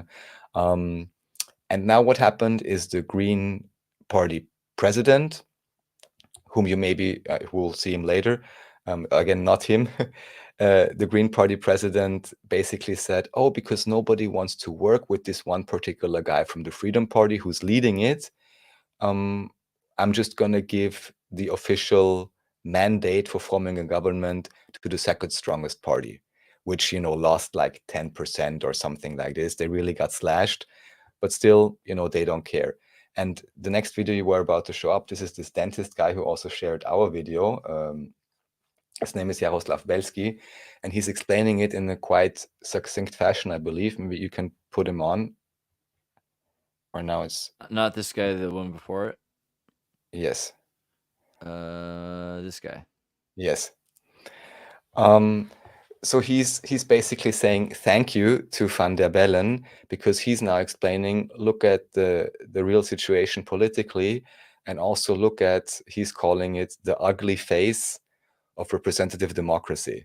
So basically, whereas you have people talking about how important voting are and how much they respect the voter and democracy is so important, of course you have mechanisms through the constitution, through the president, through other background things we don't know about, or even just through the Supreme Court, and the same applies for America, as I understand, where you simply have, let's say, checks and balances in the system, quote unquote, that are so far removed from any supposed sovereign voter that if you want, even if the elections would be perfectly valid, unobfuscated, and unmanipulated, you still have 100, how they say, a million ways to Sunday, whatever that means exactly, to still fudge it in any shape or form that you want. And that just becomes crazily obvious right now. So what he is pointing out is basically that's a good thing. So many people can now wake up to this reality. It's never been different. Just so far, they were better at handling the election results, or maybe there weren't just so many percentage of people really critical and not anymore buying into guilt by association or by just claiming, oh, you're too radical because of whatever made up reason. Maybe because that's breaking. Now it's really becoming obvious, and it's of course becoming obvious to a large percentage of the population as well. So this may even be a great step towards awakening when people realize that, yeah, big surprise, those people in those classes, there are only many of them pretending to be for the population, but actually they are mainly interested in maintaining their own power base and serving whatever strange masters they may have, even if it's just financial markets. Apple Eater with Rome, we were talking, spurging about Austrian politics, actually, right now. We're talking about the Green Party, and then we're about to go into these guys. They do a stream weekly that's pretty funny called, it's like Zero Punked, which is like 0 point. 0 Yeah. points, yes. You know what I So mean? here also they talk about, I guess this is for about the president of the Congress or the parliament. And again, I just referenced it here as a link to anyone who for some strange reason wants to get an insight into Austrian politics. These are some things you can look at. You can of course look at official reports, but they are usually incredibly boring and one-sided. So here you have at least some fun commentary on it. And this is the Austrian president of the Green Party, Van der Bellen. As I mentioned, officially, he was a Freemason many, many years ago, but he claims to have left. And of course, he has nothing whatsoever to do. Although, even here, I can tell another background story. At least a few years ago, but there he was already president. Within the main Freemason lodge of Vienna, they literally had his picture hanging there. I don't know if they always have the president's picture there, but then again, you know, maybe if the president's always somehow related to their order, they may always have the Yeah, why president's wouldn't picture you? there. I Right? don't Yeah. know exactly, but that's another, you know, hearsay story, let's say, but you know, from a trustworthy source that I can share as a Oh random boy. fun tidbit. Well, all right. But then those Bavarian boys are just playing around with their like light sources. What's this though? Wrist flex. Yeah, and here we somehow went the other way around, but this is again, you know, related to What the is going on in whole. Austria? It's like the election season, all kinds of crazy stuff. They just finished the election, and you got to watch the episode. But we were just talking about how the new winner of the election is not really supported by the rest of the status quo in parliament. So even though it seems like a really good thing because people voted for this government, that government doesn't have the power that they should have because they're kind of held back by the rest of the coalitions. And what's also very strange, even in terms of if these surveys are correct, but in terms of public perception and surveys, it's again a similar story to Trump because the Freedom Party was in the government together with the Conservative Party. They allowed them because the Conservative Party had the most votes, you know, so they could have the chancellor and everything. But during that time of a few years until the whole Strache Ibiza video came up, which we had spoken about, which, you know, was a very auspicious timing because the video existed for many years and seemed very planned. But anyhow, in terms of surveying, it seemed that the people were actually, in overall, very satisfied with the Conservative plus Freedom Party government, maybe especially in terms of economic policies and so on. Yeah. Again, reminding me of Trump.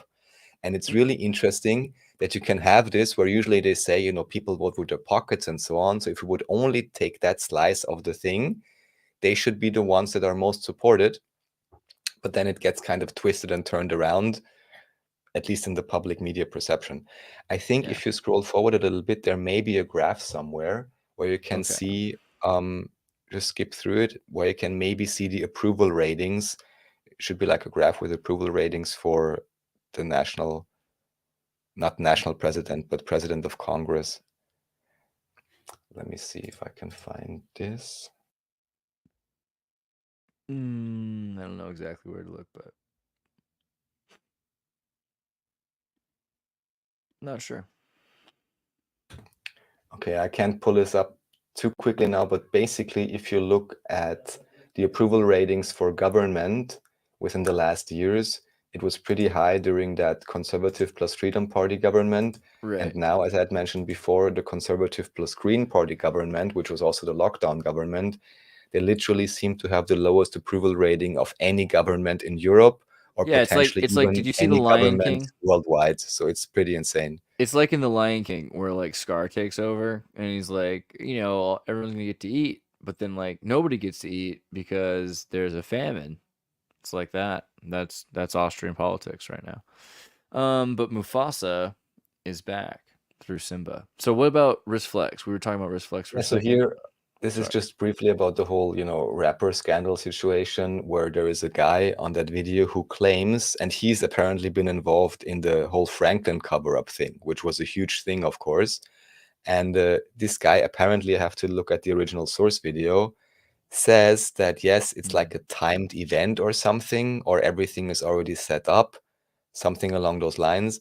And also talking about the idea that maybe this could bring about some kind of political, societal unification when people generally say, well, we don't need all this trauma bonding going on and whatever trafficking and other things. And maybe we don't want our main pop media stars to be MK Ultra slaves, basically. So Not that'd be a every cool thing. single one of them. At least Wait, not every single one. probably every single one of them would be safer though, right? So yeah, that's true. Then our buddy Professor Hamamoto, I love how he's been, on a recommendation pretty much every week for the last couple weeks now, but he's got some pretty cool content. So, Yeah, he's also just talking about this whole situation, and I generally think his perspective is really interesting. Also, yeah, both because of like his ethnic background, his background in academics, and so on. He's cool to listen to. I'm not sure if he's up yet to the new chronology. Like I said, at some point, I'd soon love for him to get introduced to that, but we'll work we'll on it. see. We'll bring him over here. Step by I step. did see a slew of comments I wanted to pull up here because Please do. Calming said, thanks for the shout out, Andreas. I love your stream. No disrespect, just disagreed. I don't remember what it was that we might have disagreed on. So maybe remind me because I'm always interested to hear new perspectives. I definitely didn't feel disrespected. So don't worry about that. And you would love John Taylor Gatto's Ultimate History Lesson 5-hour interview. I feel like I saw it. I'm going to look it up and make sure to check it out. I promise. Um, Probably easier to wake up YouTube rabbit holers than normies. Maybe that depends. I think so if you need to shift everything in order to survive, you will. You know what I mean?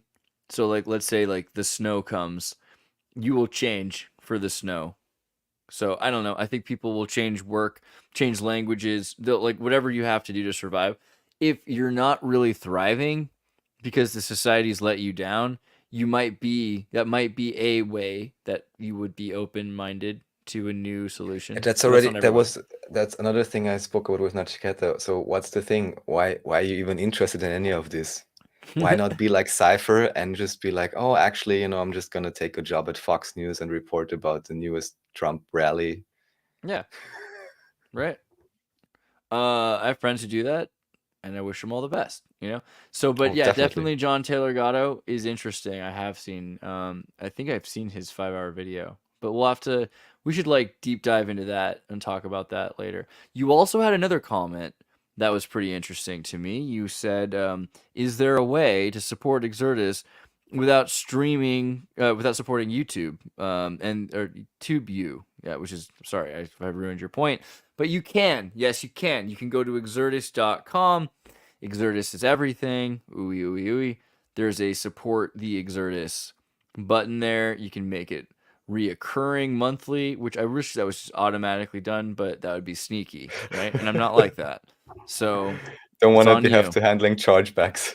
You can also go to andreas.me, which is like just because it's cool. I figure you like if you take your mouse and you like swing it around on andreas.me, you get this kind of cool effect. And you can donate 6 ways to Sunday. Actually, three. There's the donate button here, the donate button there, the donate button yar. So if you prefer the give box or the donor tree, or you want to use PayPal, there's that. I should add, why don't I have like a crypto wallet donation button there? Anybody know? So I'll fix that and make sure that you can do that. I'm surprised I haven't done that. It's like, what's going on, Andreas? There's probably some reason, right? There might be. I can neither confirm nor deny. So Yeah, I'm anyway, never sure how many people really are using crypto, but yes. everybody, right? All of you. All of you. Yes. I hope you are. And you should definitely support me with crypto because that would be like the gift that keeps on giving if you just like hold on to it for a period of time. And it's not one which gets rug pulled, or it's a meme coin, or it's a CIA operation. Yeah, exactly. At some point, we should Which talk coin about am I gonna get exactly now? the Lost 10 Tribes coin would be cool. But yeah, if you have like a Monero license, like, or Where's the wallet. Tartaria scan coin? I haven't seen that one yet. Tar coin exists. There's definitely a tar coin. Like that's somebody's done that yeah? at some point. Yeah, I think. But that might be like a tar ball or something like that. Well, how about our cool little we'll do it again here. This has been such a lovely day. Brought to you by Winston Churchill. Today couldn't have happened without Winston Churchill, the peacemaker.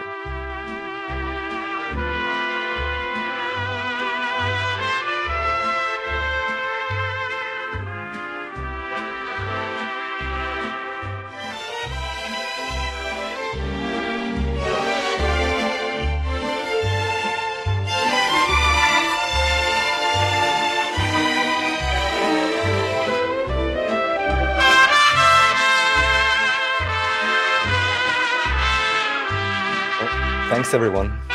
Thank you for being here. Ourselves. I hope you had a wonderful Neuropa.